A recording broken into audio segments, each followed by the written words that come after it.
Pastor Jose for our opening prayer.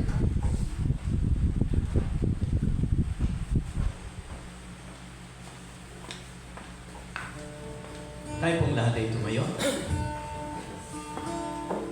Dakilang Diyos at aming Ama, kami po ay lumalapit sa iyo minsan pa na may pagpupuri at pagpasalamat ng Diyos mula sa aming puso sa bawat isa sa amin, O Diyos. Salamat po, Panginoon, una sa bawat gabi iniingatan mo kami sa aming pagtulog.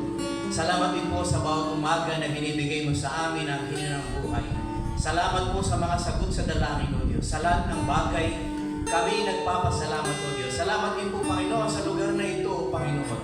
Salamat din po sa umagang ito na kami tinipon mo upang minsan pa, Panginoon, kami magkaroon ng kagalakan na nagmumula sa iyo sa pamamagitan ng mga pagkilala sa isa't isa at sa mga natapos, O Diyos, ng mga pag-aaral. O Amabanal ng aming pong dalangin, kami iyong patnubayan at samahan sa pamamagitan ng iyong Banal na Espiritu, ibigay sa aming puso ang kagalakan na kaloob, Panginoon, ang kagalakan ito na nagmumula sa iyo. O Diyos, sa aming pong kapatuloy ng programang ito, kami po ay inyong samahan sa lahat po ng mga magpapaawit, sa lahat po ng gaganap, sa lahat po ng mga may mensahe, Panginoon, sa lahat po ng mga may patutuo, sa lahat po ng bagay kami samahan mo sa gagawin namin paglulalhati sa iyong banal na pangalan sa programang ito sa araw na ito.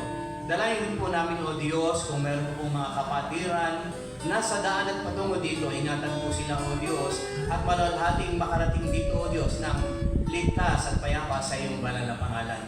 Tunay nga amang manal, pinupuri ka po namin at pinasasalamatan. Samahan kami hanggang sa matapos ang programang ito ng paglalahati sa iyong banal na pangalan. Ang lahat po nito, Ama, ay aming inihiling. Ipinagkakatiwala sa iyo na may buong pasasalamat sa pangalan po ng Panginoong Jesus. Amen. Okay, so ang next po sa program po natin ay natawagan natin si Brother Joseph for our welcome remark.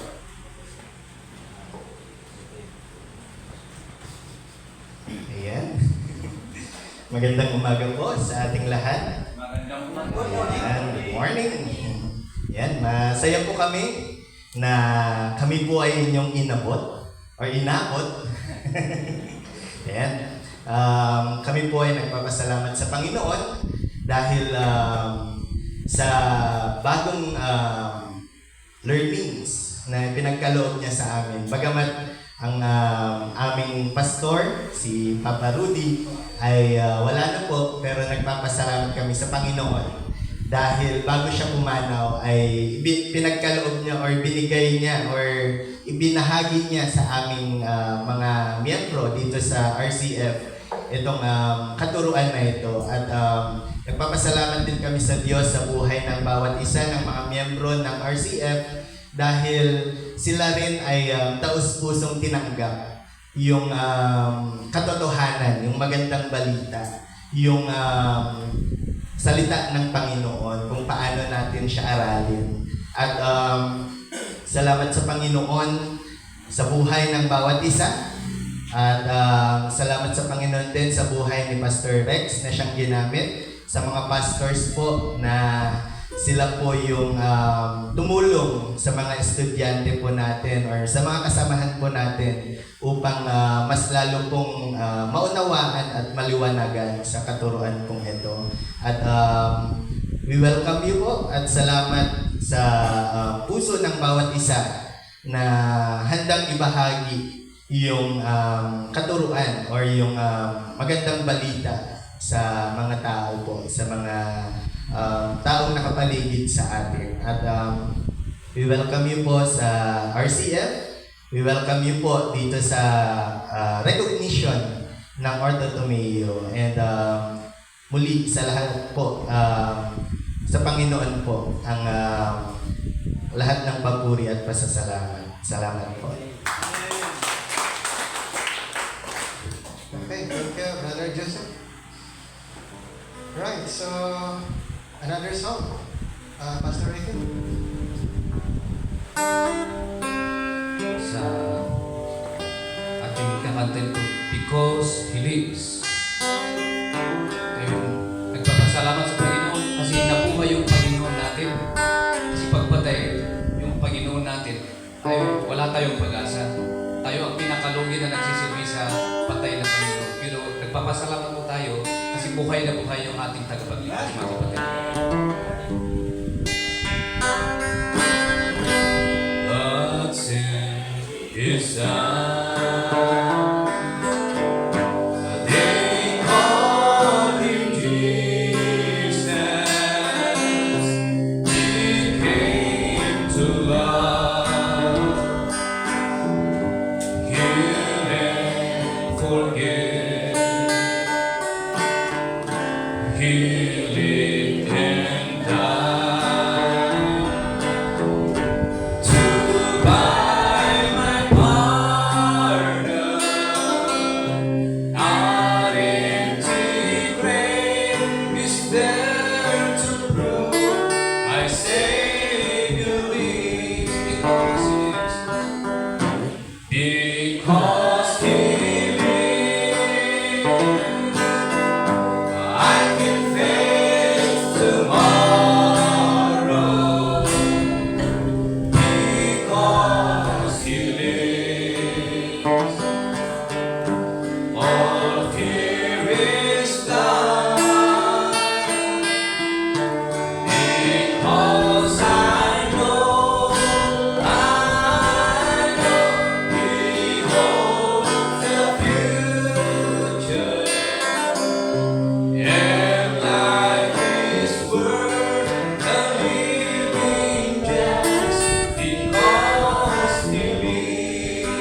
How sweet to hold a newborn baby and feel the pride and joy he brings, but greater still that heart assurance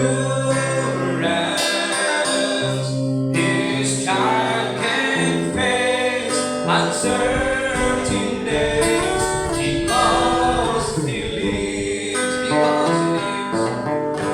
because he lives. I can face tomorrow because he lives. All fear is gone,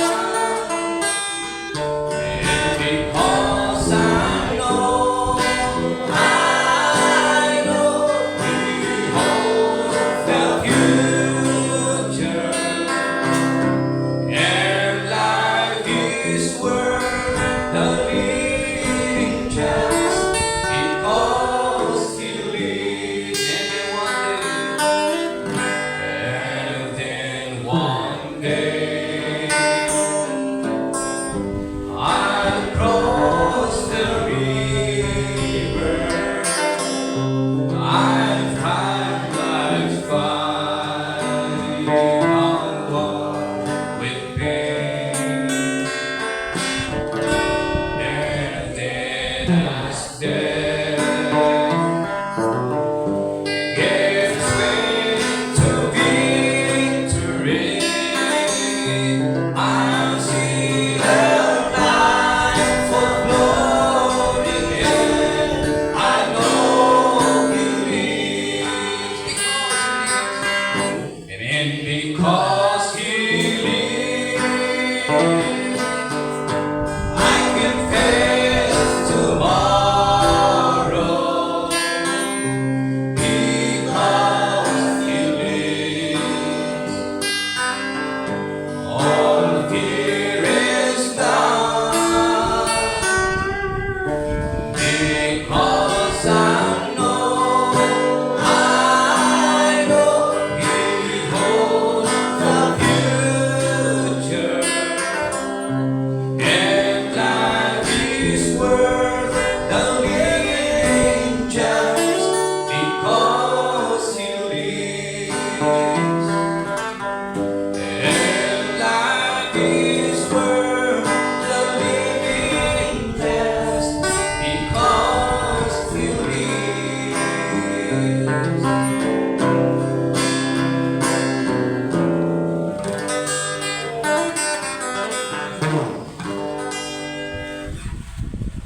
Okay, so ang next po ng ating program ay magtatawag po tayo ng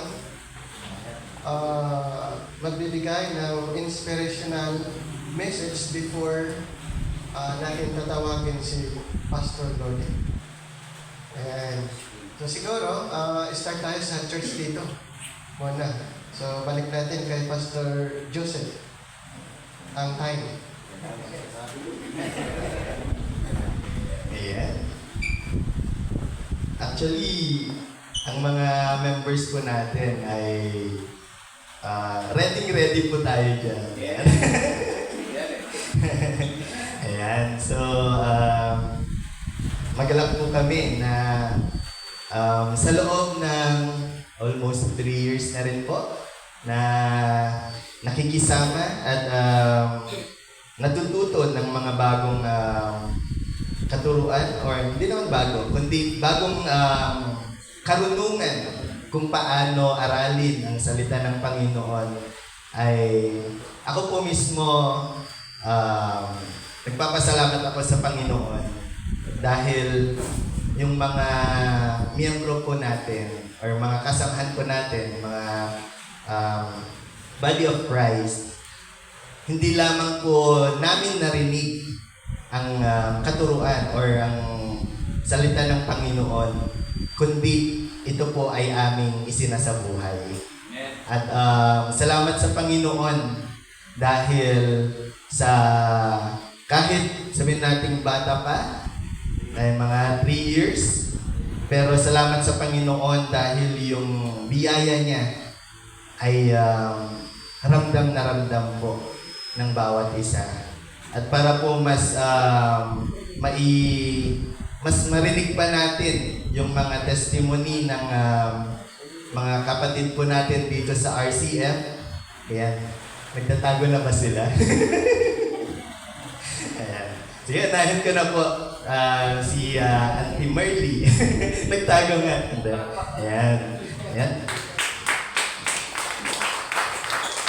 Siya po ang living testament din ng ating pinag-aaralan po ng biyaya ng Panginoon. Magandang umaga po sa inyo lahat, mga kapatid, mga kabiyaya. Good morning po sa lahat na nandito. At kami po ay nagpapasalamat sa Panginoon dahil binigay niya sa ngayon itong araw na ito para sa atin. Ngayong umaga, gusto ko rin ibahagi sa inyo ang aking naranasan mula nung nakilala ko o nalaman namin itong Gospel of Grace na siyang nagbigay sa akin ng kalakasan at karunungan na din. Bagamat masakit man isipin na nung nalaman ko ito, nung tungkol sa Grace, dito na rin ako nagkasakit. Kaya, oo, hindi naman ako nanghinayang kasi parang itong nangyari sa akin ay yung sagot ng Panginoon. Kaya hindi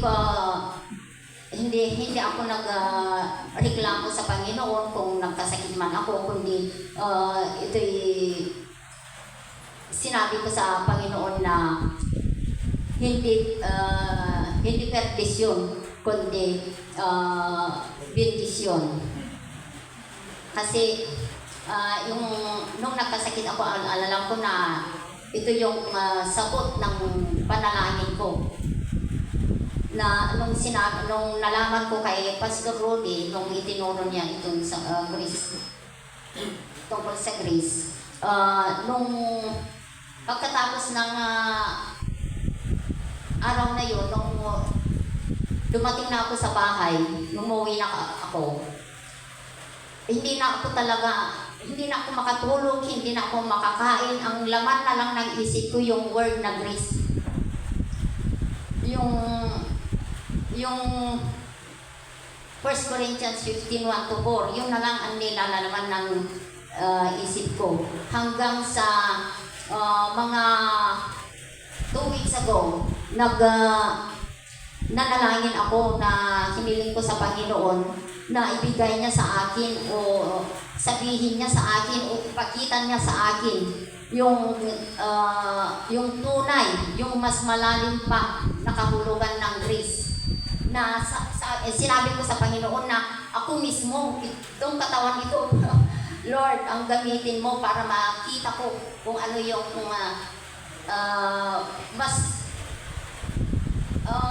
mas malalim na kahulugan ng grace. Kasi ang alam ko lang na meaning ng grace ay yung pang-physical lang. Kasi ilang taon ko na sa Panginoon, pero wala akong kaalam-alam tungkol dito sa mga sulat ni Apostol Pablo. Buti na lang dumating itong rightly dividing at dito namin nalaman kung ano ang grace. Kaya nung nagkasakit ako, sinabi ko pa sa doktor na yung gagawin nila sa akin ay yung check upin nila ako na parang sasakyan na ma-overhaul. Pero yun na rin, nagawa rin yung ginawa nila yung talagang best ng mga doktor na gawin para sa akin. At nung pagkatapos ng ako'y nagkasakit, nagtuloy ako dito sa, tuloy-tuloy ang pag-aaral namin dito tungkol sa Greece. At dito ko rin nakita, nalaman yung ipinakita ni Lord sa akin yung sagot ng mga panalangin ko. Kaya nung nalaman ko na ito pala ang totoong katuruan ngayon, ang totoong gospel ngayon para sa ating mga hintil, dito rin nasagot yung mga tanong ko sa Panginoon na matagal ko nang tinatanong sa sarili ko kung ano talaga ang tunay na salvation. At dito nasagot sa akin. Kaya nung nabasa ko yung 2 Corinthians 5:17, ayun, ako pala ay isang new creation, Lord. At saka yung sinabi ko sa Lord na parang sasakyan na ma-overhaul, lahat yun ang nangyari. Lahat ng mga tanong ko sa Panginoon ay nasagot ng tungkol dito sa grace at tungkol dito sa rightly dividing. Kaya nagpapasalamat ako sa Panginoon na ang dami niyang ginawa sa buhay ko. Siguro sa amin dito sa RCF, ako na siguro yung member dito na napakabigat ng mga nangyari sa akin. Puro sakit, puro sakit. Siguro talagang hindi pa ito ang pagkakataon na mawala ako dito sa mundo.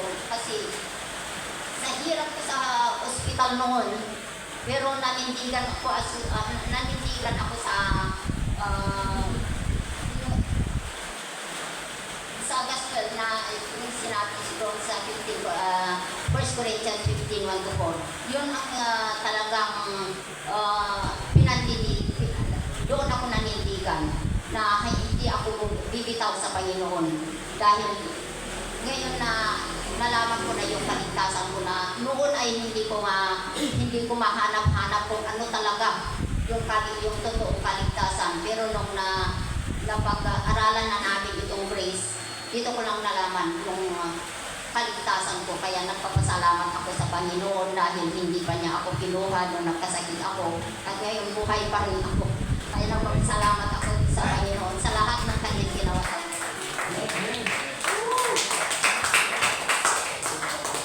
Okay, so maraming salamat. At mamaya itutuloy natin yung ating mga testimony para sa Panginoon. So, ang next natin sa program, ayan, tatawagan natin si Pastor Norde na siya po ang mag-share, magbigay ng encouragement sa ating lahat.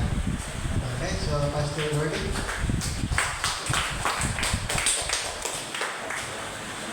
Okay, thank you, Sir Rex.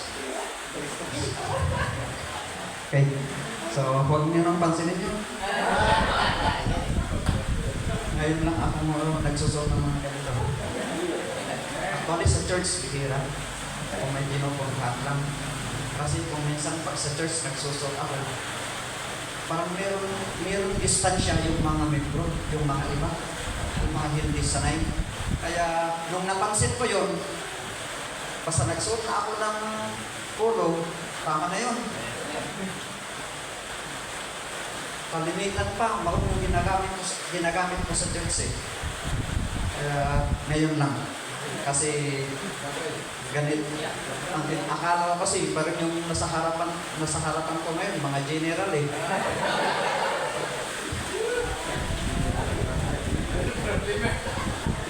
Naranasan ko kasi, one time, nagkaroon ng COP swing.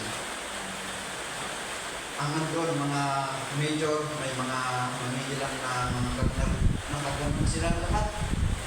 Hindi man sila nakakatakot, pero parang nang ginaantay, yung maling mabitawan ko. So, sana sa ngayon, hindi yung maling mabitawan ko ang mapick up nyo. Okay? So, our text for today is I do believe na ito ay popular for us and possibly we already memorize. But there's something that I would like to point out today. So I would like to read from the book of 2 Timothy chapter 2 verse 14 to 19.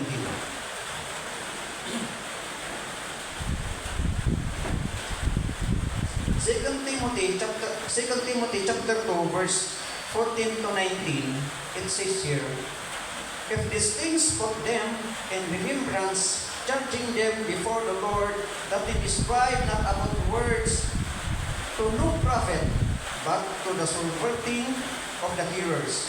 Study to show thyself approved unto God, a workman that needeth not to be ashamed, rightly dividing the word of truth. But shun profane in vain complaints, for he will increase unto more ungodliness. In the words will eat as doth cancer, of whom is Hymenaeus and Philetus, who concerning the truth have heard, seeing that the resurrection is past already, and overthrow the faith of some. Nevertheless, the foundation of God standeth sure, having this seal, the Lord knoweth them that they are his, and let everyone that nameth the name of Christ depart iniquity. May God bless the reading of His word. Okay? So, I am very thankful that during our meeting at La Trinidad ay binigay sa akin ito. Pasimuno kasi si Pastor Lester doon eh. So, sabi ko sana, Pastor Ricky, sabi ko, pero ang inisip ko, sino ang magpapaawit? Kaya, hindi na lang ako umimik. But thank God, I do believe that this is my chance or opportunity that God has given unto me to share the word. As I heard the testimony of our sister a while ago, I remember also one of our students in Bagulin, Pastor Jonathan Dayawan, from just before. Nag-asawa lang sa amin. Then, hindi basta-basta. It's not so easy to convince him to believe on the process of rightly dividing or how do we study today? Because all of his uncle, brother of his father, they were all pastors of the Assemblies of God. Some, one also of her sister studied also at Pangasinan, Luzon Bible College. One also of his daughter, sa kanyang naunang asawa, pastor din. So, matagal siyang Sunday School Superintendent sa church sa Bubias. Napakahirap. He mastered the fundamentals of the Assemblies of God, yung 16 fundamentals.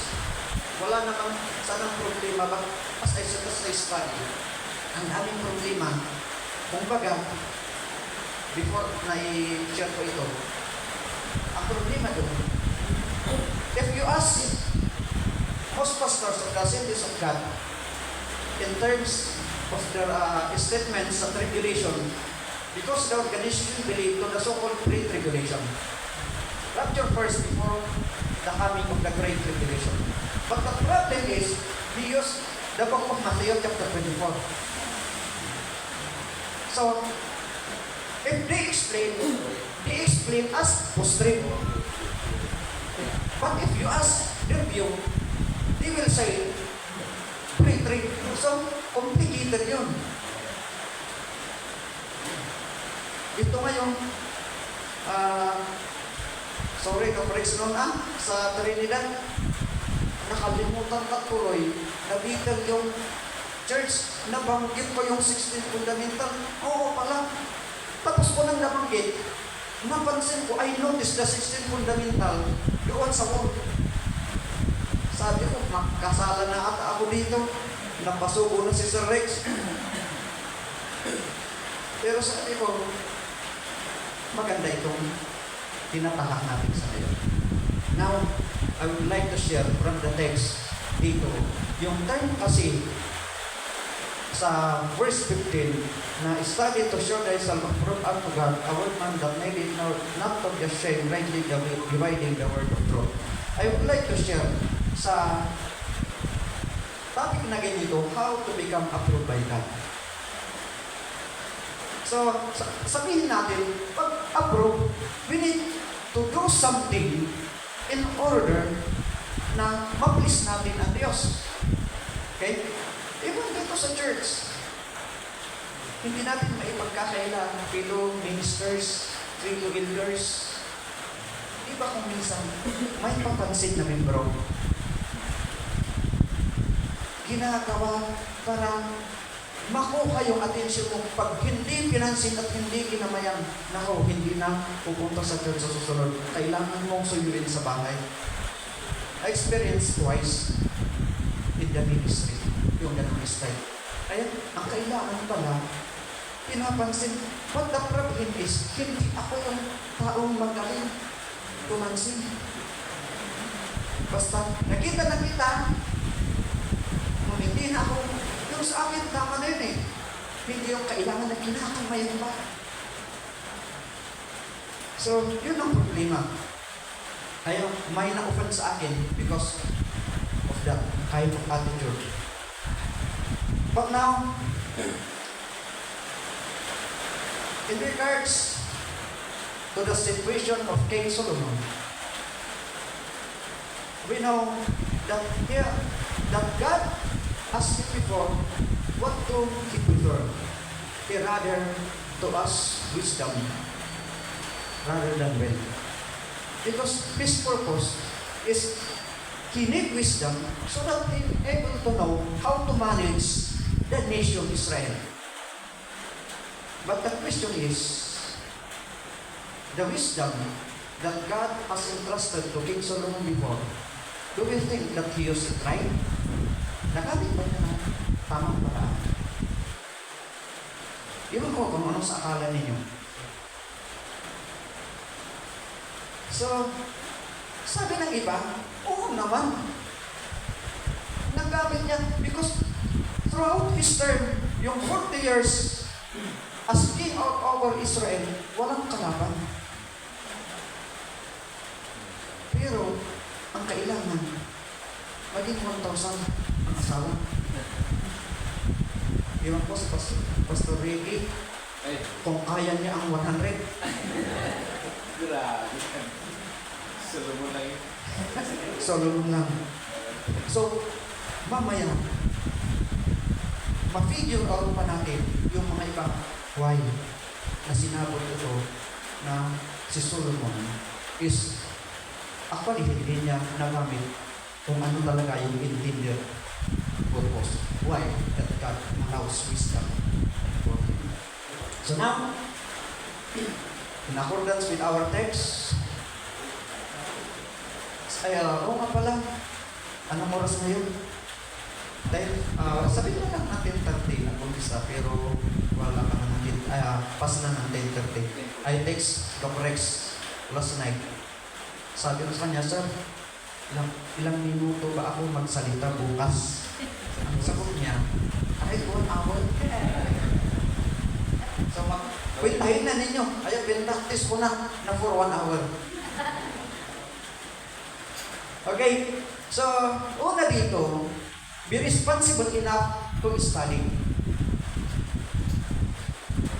So, the term study is seemingly too difficult for us, most especially the first time we meet this kind or strategy of studying the Bible.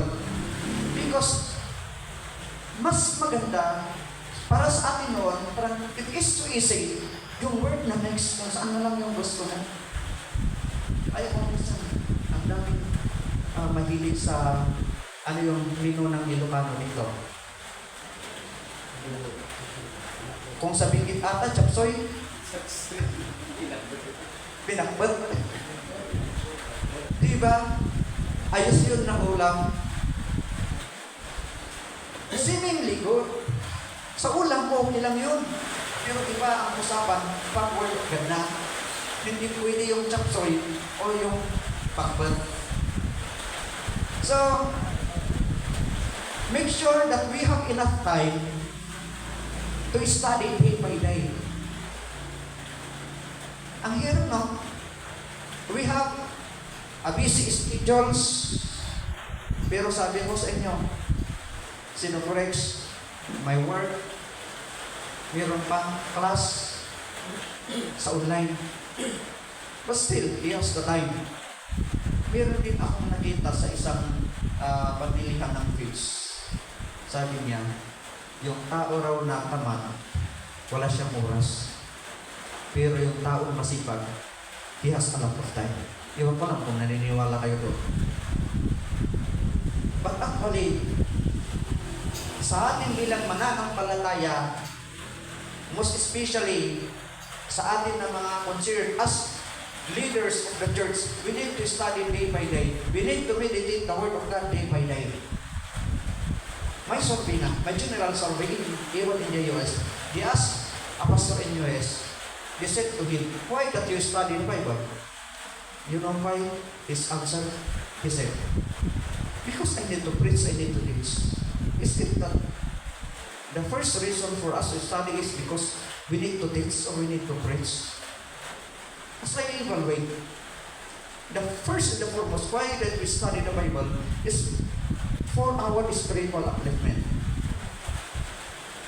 Because if our motives is just to teach and preach, then something follows later.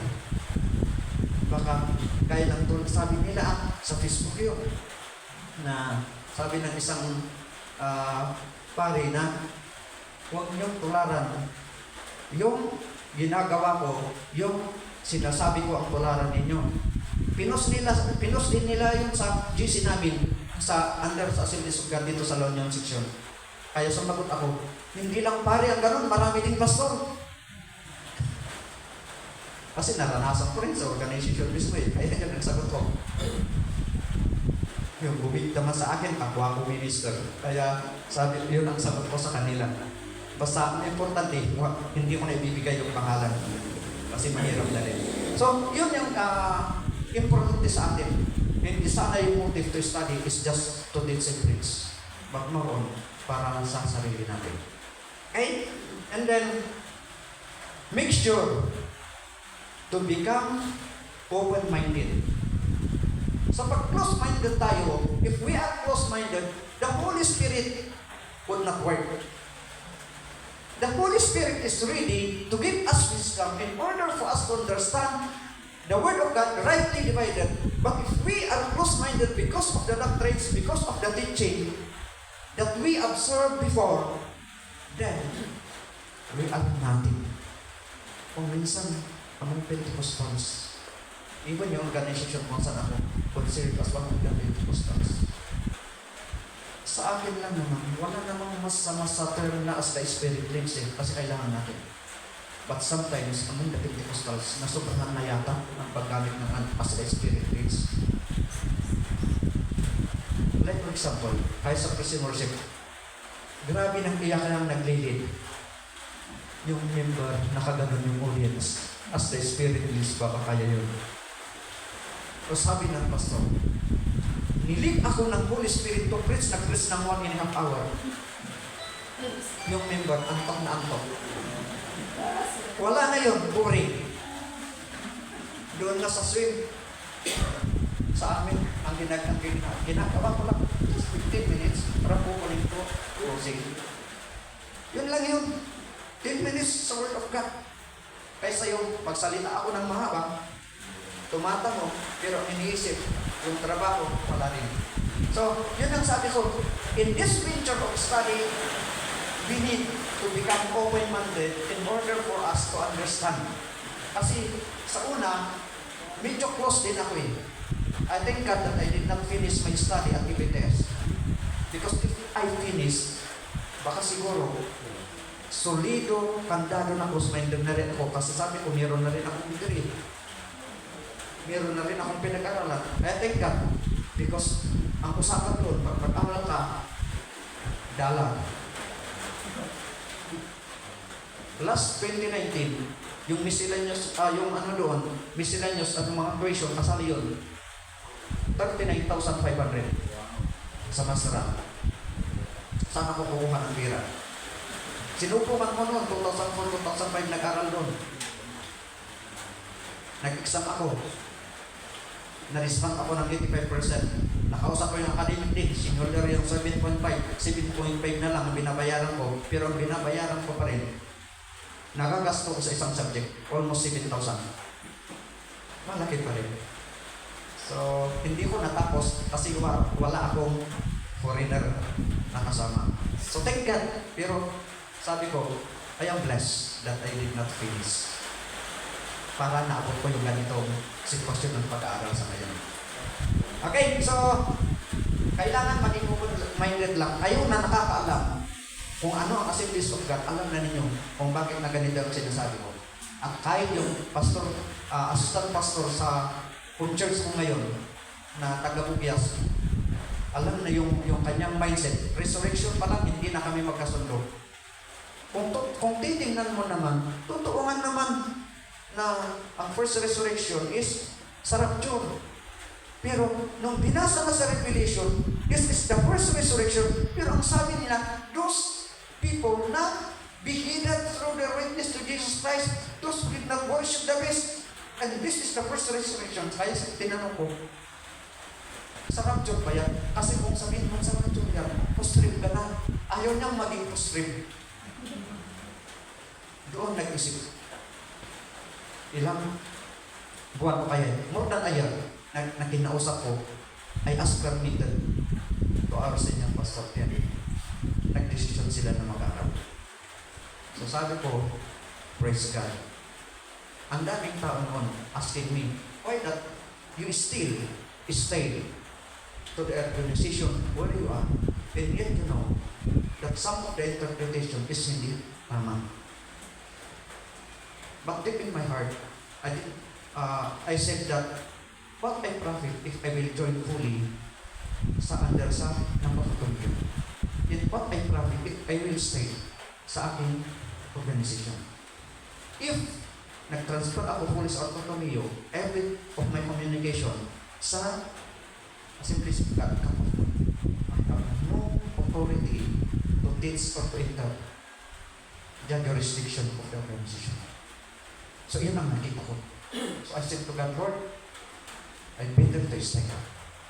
So, praise God, twice na naka-share ako ng Word of God sa ministers meeting nagkaroon kami ng lecture. Kaya, thank you, Dr. Rex, sa tiyaga mo na nagturo sa amin noon. Sa Trinidad, nag-start kami yan, transfer ko Baguio. Hanggang nagipag-attend ako sa Abuo. So, yun yung makikita ko dito.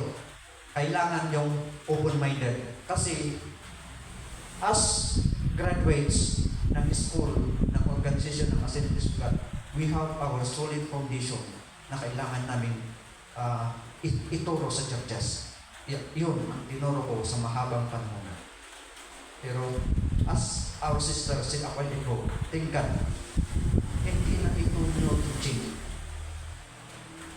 But rather, matagal na itong teaching, tayo lang hindi nakakaunawa. Kasi hindi naman nagkaroon ng bagong Bible eh. Dati naman itong Bible, tayo lang ang hindi nakakaunawa. So, yun na talaga. Make sure also to guard our motive in study. What's our purpose? Why we study? Just to get title ba? Pag nagkaroon pa tayo ng masteral, pag nagkaroon pa tayo ng doctoral, sabi na natin, Pastor Rex, hindi na kita kailangan, yun ba?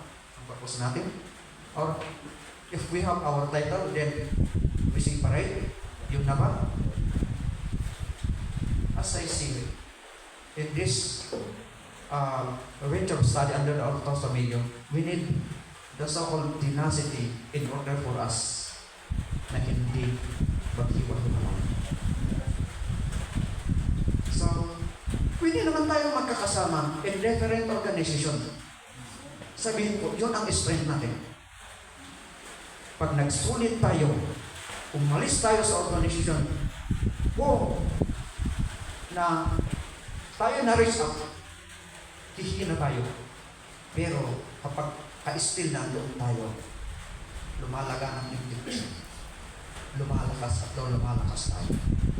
Pero kung by the end of the day, it was the move of God for us to unite in one organization, why not? Bakit hindi? Kung yun ang kagustuhan ng Diyos. Pero sana hindi lang kagustuhan natin kasi yung purpose natin.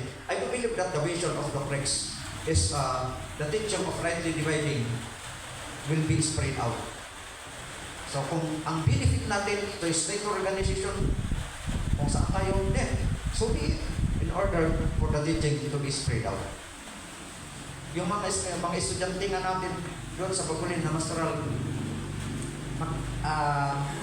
yung isa minister ng Pisigami, the other one is elder ng DKM. Hindi na sila magkasundo ngayon sa teaching.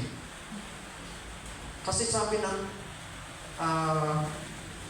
nasa KTM, pumunta lang sa Pastor Claudio dyan na nagturo, ganun ka na, sabi niya sa kapatid niyang lalaki. And then, nakausap niya yung kapatid niyang babae, magkapareho kayo sa kuya natin. Sa kakaulit niya, sabi raw niya, nag-usap kami kahapon sa wikang Ilocano, sabi niya, at papada kayo mag-amin nagkakadwa. Sometimes sabi ko sa inyo, as the term overused, the term as spirit is, but actually it's not. If we study the life of King Solomon, what we say, that all the thing he does is as the spirit lives, and yet God has given him the favor of wisdom. So, yun, ang makikita natin. So, the motive of our study, hindi sana just to say that we have more knowledge rather than our friends in the past. Kasi mas magaling sila, sabi natin sa ngayon, mas magaling na ako rin sa'yo. Hindi sana yun. Hindi palakihan ng ulo. Pero actually, may nainganyo dito sa church I conducted a seminar before year 2017 sa isang church sa amin. Then, be invited na mag-attend yung ibang organization. Nag-attend naman sila. But the problem is, after that seminar, the pastor of the venue always attack the so-called theology after the seminar. Every Sunday, kaya mo bang i-draw, isulat, na diagram from Genesis to Revelation? Pwede pa yun? Hindi pwede, sabi niya. One of his member na teacher na natapos ang masteral, na-insecure sa Sunday to Sunday attack in terms of theology. Ay nag-inquire, what's the problem? Sabi niya, may nag-facility ng seminar. Sino yan? Yung pastor na ganito na pumunta sa barangay Baay, sabi niya. Malapit lang din siya. Ay sabi niya, subukan nga. First time na pumunta sa church, alam ko na mayroon siyang ina-attend doon. Pero sabi ko, welcome sister. Alam naman na sure. I need to welcome her. All of a sudden, I'm wondering that the next Sunday, matimuli. The third Sunday, andun, diretso na. Kaya kinausap ko na. Sister, I know, meron pang pastor. Alam ba niya na pumunta pa dito? Hindi, sabi. Next Sunday, balik ka sa church na. Doon ka, kapatid. Pero sabi niya, I am now decided to be in this church. Kaya sabi ko, kung yan ang sabi ko, balik ka pa rin sa church kung magpaalam ka. Either payagan ka rin, at least nagpaalam. So in short, nagpaalam. Ayaw ng pastor. Kasi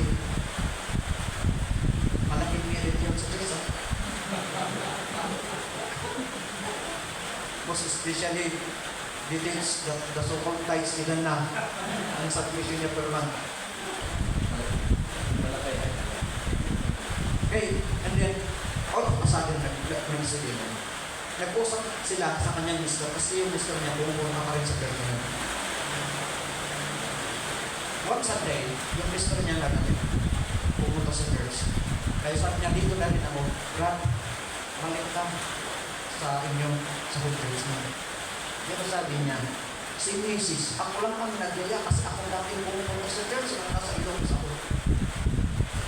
I just invited my wife para walang away. Pero hindi po pwede, sabi niya, na ako ang nagtuturo sa kanya noon, ngayon, ako na walang maituro sa kanya. Kaya sabi ko, kung yun lang ang intention mo, go back to your home church. Every Sunday afternoon by 4 p.m., dadaan ako sa bahay niyo para turuan na kung yun lang ang ako. So, in short, nag-agree kami, bumalik sa kanyang home church.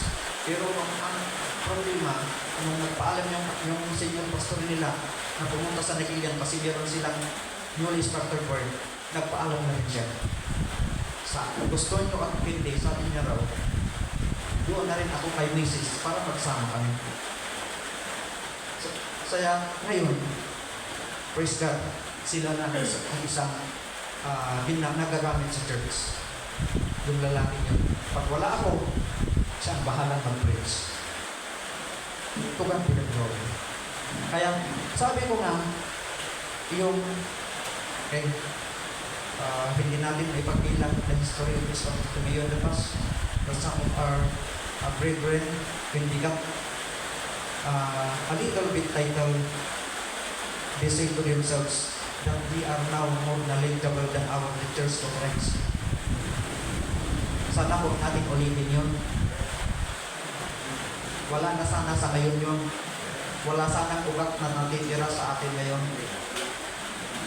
Kasi pag yun ang motive natin, I believe, hindi tayo mag-prosper in the future. Secondly, be responsible enough to our teachings. Kasi yung binasa natin, may teachings ng resurrection is past. Kaya nasabi ni Apostle Paul kay Timothy, study to show thyself, pag-aralan mo yung scripture, pag-aralan mo yung word of God, kung totoo ba, para sa kanan yung ituturo mo sa mga tao, maging tama rin. Kasi kung hindi tama yung way or principle of our study, surely, wala din tayong maituturong tama. Gaya ng isang billboard noon, may isang billboard doon sa Rosario, Concepcion, my first pastorate church, pinuntahan daw ng magagaling, magbahay-bahay. Kinausap at sabi sa kanya, kailangan kang sumama dito para ikaw ay magligtas. Pero hindi iglesia ni Manalo yan. Yung GW. Pero nung nag-usap sila sa salvation, alanganin yung salvation ng elder na pumunta sa kanya. Kaya sabi ng elder din sa church, wala kang karapatan to share the word to me because yung salvation ko is sure. Ikaw hindi. Huwag ka na, magmula ngayon, huwag ka nang tumayo. Kasi lahat ng bahaginan mo ng word of God, alanganin ang salvation. Ano yung alanganin ang salvation mo? So, yun ang sabi niya, kaya wise din na sumagot. Yung Bible study sana or yung sharing the word of God na siya pinuntahan, siya na tuloy na nag-facilitate. Hindi na sila kumibo kasi na-technical din. So sometimes, sa ating bilang isang mananampalataya, as I said that, be responsible enough. Don't teach if we are not prepared. We need to prepare. Most especially, mas okay pa yung term na Bible study or sa church, yung term na iba na Sunday school, mas okay pa yun. May tuwang ang correction. But during preaching, hindi naman kasi ito question and answer portion eh. Para kung maalala, mali pala, ganito pala. So sometimes, Kahit sa preaching natin sa labas, we need to prepare. Ibig sabihin, pag may appointment ka lang ba, na Bible study or whatsoever, or appointment for engagement and speaking, that's the time you're prepared. No, we need to prepare all the time because we don't know if we go to other places, then some of them know that we are elders or we are pastors, then they ask a favor to please share a little bit encouragement for us. Like, ayaw natin. Nakapatay. We need also to master at least a little bit preaching, Bible study, para sa ganun is meron tayong maituro. Kaya sabi ko nga, pag tayo sa nang basta-basta, but if we are prepared, I know, kaya-kaya natin. Sabi ko, kung ito yung dahilan kung bakit, our hearers will become miserable if we teach that we are not prepared. We are passing to our hearers not just knowledge, but more spirituality. More on spirituality. So if we pass the wrong concept of teaching, we pass wrong concept of spirituality. Ayaw magtinang po tayo. Don't teach out of limit or out of reach of our mind. Ang daming naggaling-galingan. They expected that they know what all. Meron ba kayong kilala na tao? Pag may usapan, sumasabay silang lahat, kahit anong aspeto. Kaya, meron kami kasama noon sa school, kahit anong trabaho, pag uumpisa ka, sumasabaw. So they call him, know it all, but master of none. So mahirap yun. Kahit dalawa, yung alam natin, if we master it, especially the process of rightly dividing, that's all. Actually, if we master the dispensation, more than half of the biblical hermeneutics, alam din natin. Yun ang napansin mo. Sakit ng ulo ko ang hermeneutics mo. I could not deny the fact. Even the interpretation, it's no problem. But when Dom Rex teach the so-called the dispensation, and they explain detailed yung mga aspect, there I realize that more than half of the biblical hermeneutics was there. Hindi na problema ang hermeneutics because of that dispensation. Andun lang pala ang solusyon. Sabi ko, 4 years, or more than 4 years, almost 5 years, I stayed in the Bible school. Pero hindi ko natutunan. Kaya, this is a privilege for me. So, makikita natin dito, yung term na, don't try to say everything. Yan sabi ko kanina. Be compassionate to our audience. They will be misled into wrong interpretation. Alam niyo kung maituloy niyo yung maling interpretation sa atin? Sabi nila, si pastor na ganito, sister, gano'n yung tinuro niya. Take note yung sinabi ko sa inyo na magkapatid na Pisigami at PTM. Sabi nila, pumunta lang dyan, nagturo, gano'n na kayo. Naging kagaya kayo na nila. So, gano'n ang bagsak sa akin. Kaya mahirap mabitawan ang maling paturuan, interpretation, because yun na yung mukha natin sa face of Christianity. Kaya, thank God sa opportunity na naabot natin yung ganitong sitwasyon ng pag-aaral. Don't teach out of human knowledge. Don't teach out of human knowledge. Our teaching should be based on biblical grounds, not mere on human philosophies. Nako, ito na, naalala ko tuloy yung isang kasamahan natin noon. Ano pala, Sir Rex? Yung tinuro mo kasi ng hermeneutics na parang yun ang pinakamataas. Tinuro kasi niya Sir Rex yun eh. Ngayon, in all the aspect na sa interpretation, ginamitan na niya ganun. Nako, nagkapulo-pulo na. Yung term kasi nasa eulogism eh. Hindi tinuro ni Sir Rex. Sinailogism lahat from Genesis to Revelation. Patay na ang bagsak. Ito na human philosophies. Naging systematic. It's not all about the based on the biblical grounds. So, sana sa atin, nag-aaral tayo, huwag nating iwanan kung ano yung natutunan natin ng mabuti sa Antioch sa Ptolemayo na ito. Hindi sana natin, sa akin din hindi ako rin ginagamit na this is the teaching of Ptolemayo. We might be got wrong on the third. Ito yung teaching ng Biblia, walang silang masabi. If we say teaching of Ptolemayo, maging religious teaching na yan. Religious doctrine na yan. But if we say the teaching of the Bible, wala silang masabi. Kasi biblical na yung sinasabi natin. So, thirdly, be responsible enough to live in righteousness.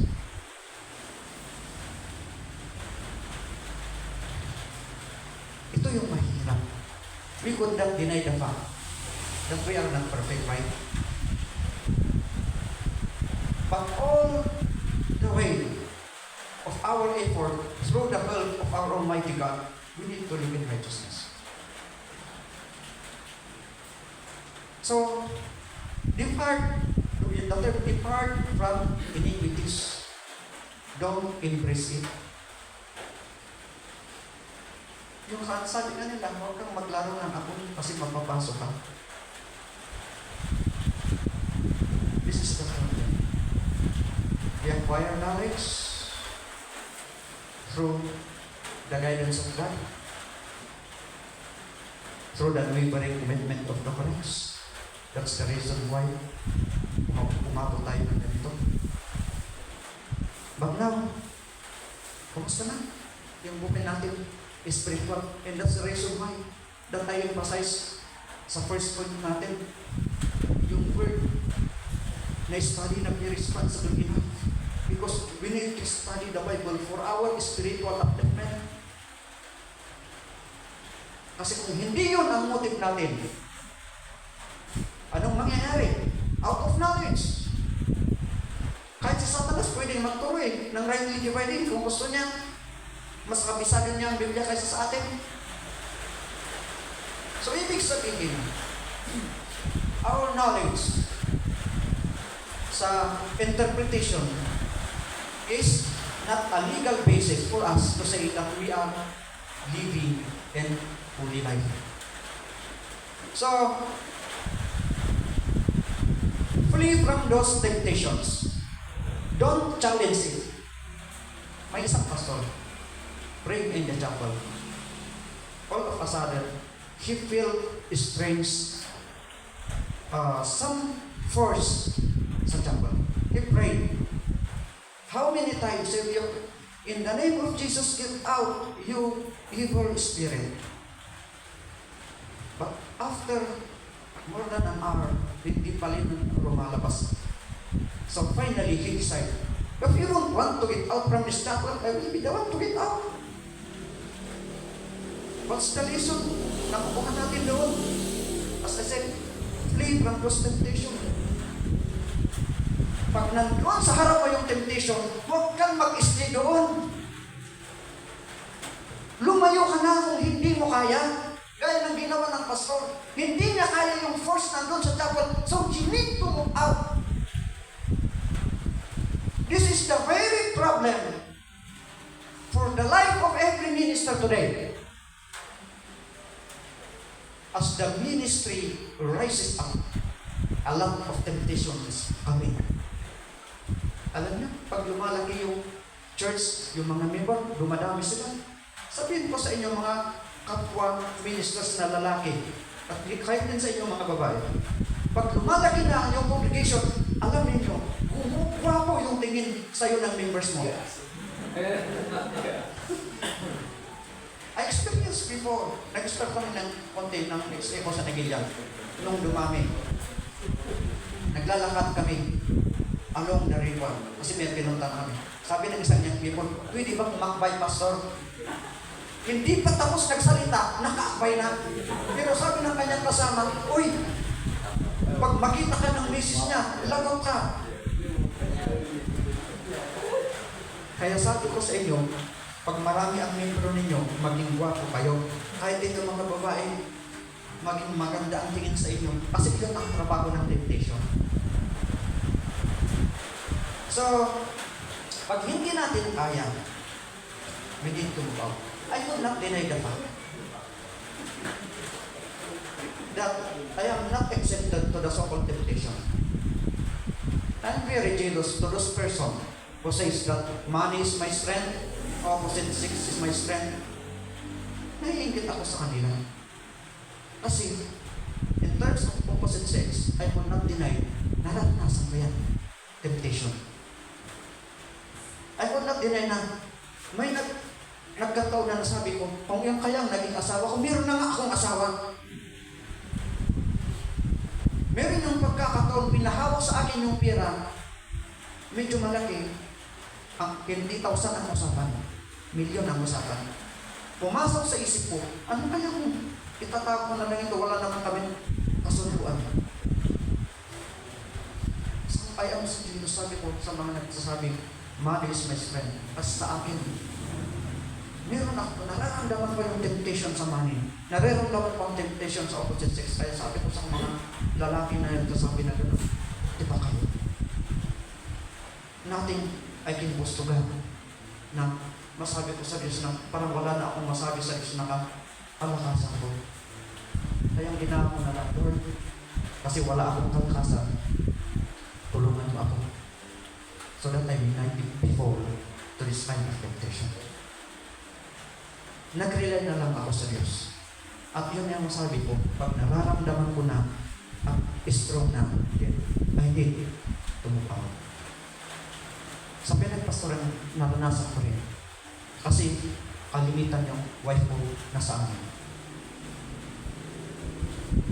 Yung naka-resident doon, yung andoon is dalaga. Halos magkasikilan lang kami. Pero kumbaga, iwan ko kung ako ang kamali ng interpretation. Pero sa akin lang naman, pag manamit ang dalaga kahit kapatid mo, wag mo na yan, wag mo naman hayaan na wala kang panloob na kasultan. Kahit kapatid mo, wag mo hayaan na makita. I would not deny na sumagi din sa isipan ko, patulan ko na kaya ito. Pero bago pa man yun, sabi ko, uwi na lang ako sa bahay.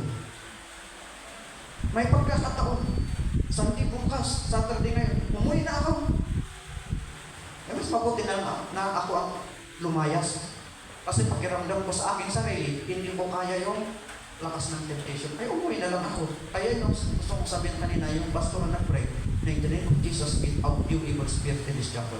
At nung hindi niya na-resist, siya na lang ang umalis. Ang dami kasi mga pastor na nagtapang-tapangan ngayon. Sabi niya malakas ako, but all of a sudden, bulag ka sila. Kaya, sabi ko sa Diyos, one of my prayer before, if I not be mistaken, 5 years ago or 6 years ago,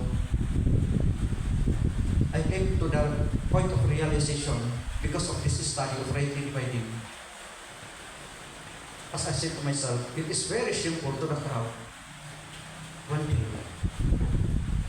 news is spread out.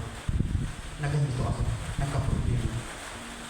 That I failed to the ministry because of something issue. So I pray to God, Lord, you know everything.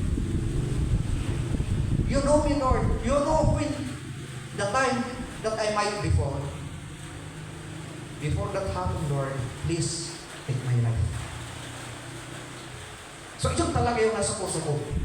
Sabi ko sa Diyos, kaya sirahin ko yung, kaysa yung masira ko yung role of rightly dividing the word of God. Sabi kasi ng mga tao, saan niya ginamit yung pinag-aralan niya?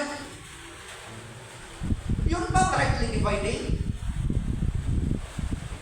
Kaya sabi ko sa Diyos, bago ko sana maggawa yung kahihiyan, mas mabuti na lang na kunin mo ako.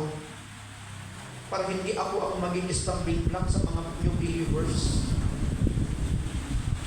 So ito kasi yung makikita ko dito yung church ni Apostle Paul si Timothy na study to show thyself includes application to the Word of God. Not just right principle of teaching, right doctrine, but more on the so-called spirituality. Anong sa yung sabi natin na alam natin ang tama, pero fail tayo sa buhay spiritual? Kung minsan, parang gaya na rin tayo ng ibang nag-aral ng ibang seminary, na mag-aral na sila sa seminary, nagtapos na ng masteral doctorate. Ang tingin ng mga unang mananampalataya sa kanila, like that they are in a cemetery. Kasi walang saysay yung pinag-aralan. So ito yung bagay, sabi ko nga, we need to choose to flee from those temptations. And now, napakapyawan ko na rin ito, choose to live holy life. As Apostle Paul said, to the book of Romans, chapter 12, verse 1 to 4 in NIV, it is here, therefore I urge you, brother, in view of God's mercy, to offer your bodies as living sacrifice. Yun, yung living sacrifice. And do not conform any longer to the pattern of this world, but be transformed by the renewing of your mind, so that you may be able to test what God will is good, pleasing, and perfect will. We know the right principle today of studying the Bible, but if we fail to live in holy living, it is useless. The vision of the flesh will be in ruin kung ganun ang gagawin natin. The purpose of God in our lives is defeated. So, according to the statement of Apostle Paul, and also the book of 2 Timothy sa text natin, holy living is a choice. Nasa sa atin na. If you choose to live in holy life, if we choose to preserve the so-called sanctity of Christian living, it could be. If we allow God to work in our lives day by day through the reading of His Word, it is strengthening us even though that we are weak. Kaya natin yan. Kaya yung sabi ko nga, mas mabuti na lang na mamatay tayo kaysa tayo ang dahilan na masira yung preaching of rightly dividing. Maging dedicated nawa tayo. So, ibig sabihin, it's all in the mind, the power to make us sinful, and the power to make us righteous. Nasa utak lang natin. And we know that the battleground of evil and good is through our mind. Gaya ng sinabi ko sa inyo kanina, nung pinahawak sa akin, yung more than $1 million na money, i-deliver ko yun. Then, ayun na. Walang kasunduan dito. Pag tinago ko ito, mabuhay na ako dito. But I said to myself, the purpose of God in your life will be defeated. The rightly dividing will become wrongly dividing. Kung gawin na ito. So, pinagkatiwala yung pera. Nasa pangalan ko. Kung may transaction, ako ang pumupunta. Ako ang nagbabayad. Walang walang auditor doon. Ang auditor, ako din. Kaya kaya kong imangkubra kung gusto ko. But I said to myself, imbis na in the future, God will entrust other blessings. Hindi. So, yun ang nakita ko. Pero sabi ko, grabe din, hindi ko di pagkakailan na mayroon din yung tawag ng laman na gusto kong magkaroon ng sariling pira lang. Pero ito yung naisip ko. Ngayon pa, na nasa daan na o tinatahak ko na ang process of rightly dividing whom na hinahanap ko in the past, ay nasubukan ko na. Ngayon pa kaya? This is the problem sa buhay natin bilang mananampalataya. Going back to the history of King Solomon. Nagdiwang ang Israel, wala silang kaaway in 40 years. But as I said a while ago, is it that Solomon used the wisdom that God himself entrusted unto him in a right purpose? Divine. God could maintain at peace throughout his reign, even though he did not marry the legal 700 wives and 300 concubines. Pwede yun eh. Kaya ng Diyos yun na gawin. But the wisdom na binigay ng Diyos, na-convert na sa human wisdom. Because the Holy Spirit would not work. Kasi iba na yung direksyon ng utak niya. Kaya nga, sabi ni Solomon, meaningless is meaningless. Everything is meaningless. Ecclesiastes eh.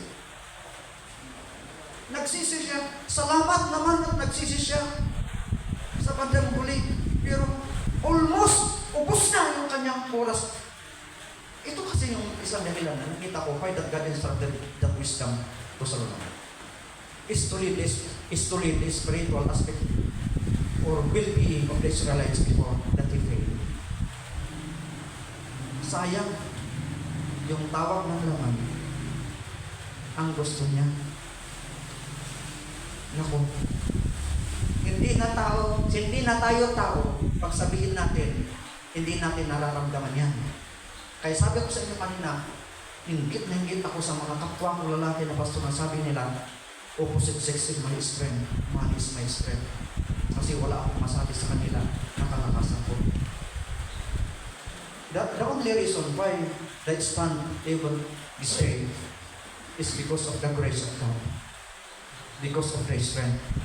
I'm asking day by day sa Diyos, the Lord, please empower me because without thy hand, I could not stand. So, sana hindi ganon yung purpose. God has given us this trust of rightly dividing, like the wisdom that God has entrusted to King Solomon, but he failed to use. So now, we need to use wisely this process or this technology or terrain on how to study the Bible. What's the matter that we know the right interpretation, but the people surrounds us sees that our spiritual aspect of living fail. Parang sabihin nila, mas mabuti pa si congressman. Kasi, alam niyo yung ginagawa kaysa sa atin, payag pa kayo na mas huli si congressman? Or mas huli? So, anong pwede natin mapulot na aral sa umagang ito? Be firm on our faith and foundation. Be firm on our faith and foundation. Kailangan sana na tayo ay maging matibay yung pundasyon kasi alam na natin yung process eh. Ano pa bang dahilan? So it means na yung faith sana natin is unmovable. Lagi kong ginagamit si Dr. Rex. A lot of trials before na maging ganitong school. Nagkaroon ng ilang division. How many times? Ang lahat ng kasalanan ay sa kanya. So, but thank God, because of that unwavering commitment, ang school ay dito ngayon. And also, isa dito is be a good steward of the word. As I said sa verse 15, be a good steward of the word. Sa verse 2 kasi, chapter 2 verse 2, Apostle Paul said to Timothy, pass on to others. Sana huwag natin sarilinin yung karunungan na natamasa natin through this process of study. Kailangan na maipasa natin. Hindi tayo mabubuhay for 1,000 years. Life is too short. All of a sudden, we live till today, tomorrow we die. We don't know kung bukas may isa sa atin na mamamatay. Ang tanong, meron na ba tayong naturuan? Sa akin, sabi ko sa aking sarili, kahit hindi ko man ituro lahat, at least meron na akong naumpisahan. Kung mamatay man ako, bahala na si Doc Rex na mag-manage doon sa bagulit. At least, yun yung naramdaman ko na joy nung meron ng natuturuan. Sabi ko, at least, pag mamatay na ako, may susunod na. Kahit sa church mismo, pinakaasap-asap ko. Ang target ko yung church kasi talaga. I am glad today.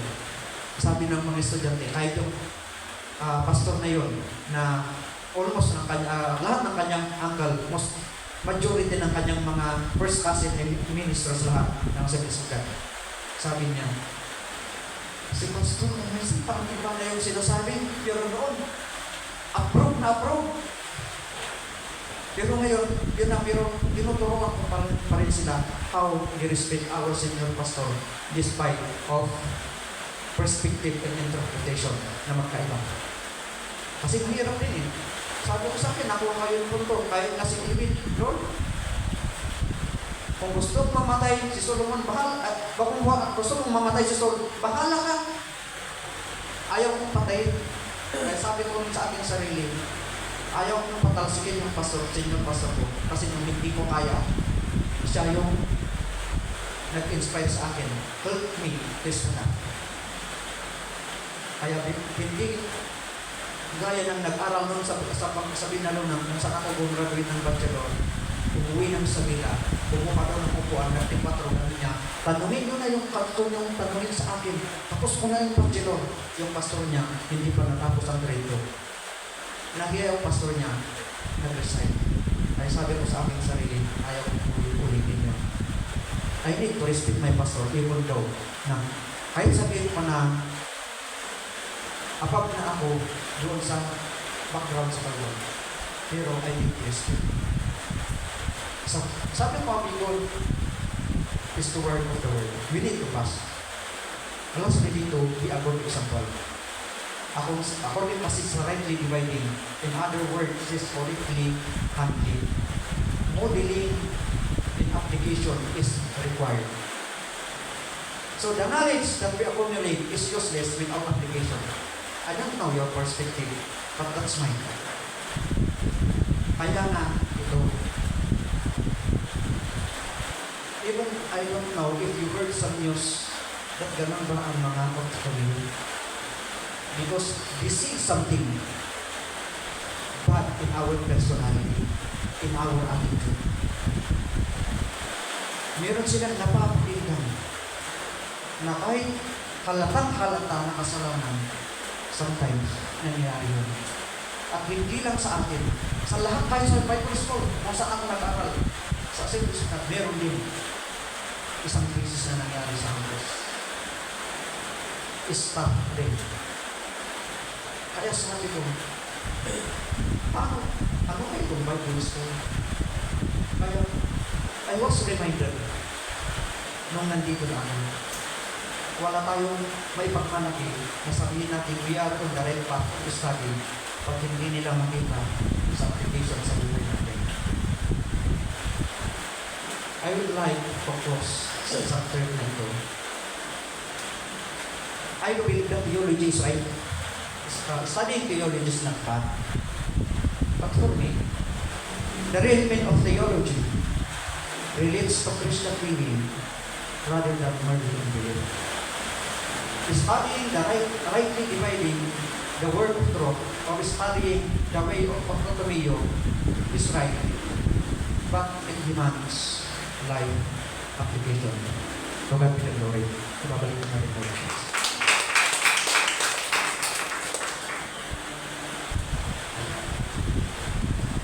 Okay, thank you, Pastor Gordon.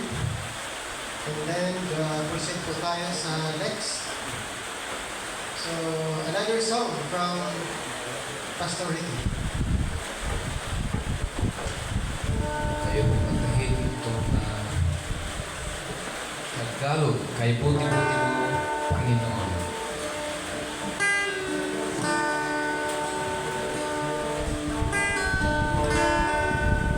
Ay buti-buti mo, Panginoon.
Dakilang Diyos at Panginoon,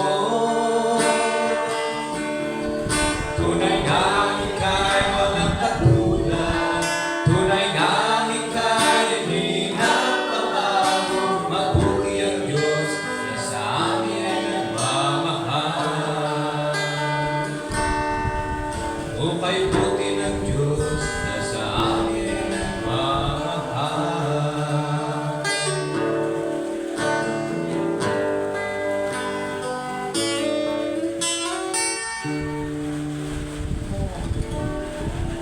Okay, so let's proceed to giving of certificate. Ayan, so tinatawagan ko si, si Pastor Ricky na nandito sa harapan para may kasama ako. Para ibigay natin yung mga certificate. Okay, so ilog lang natin ito. Ano, na-imog ba ito? Sige.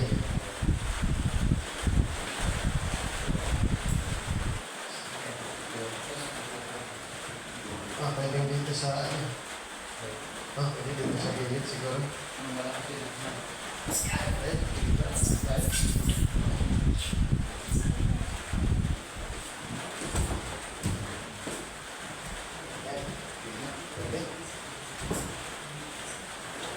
Okay, so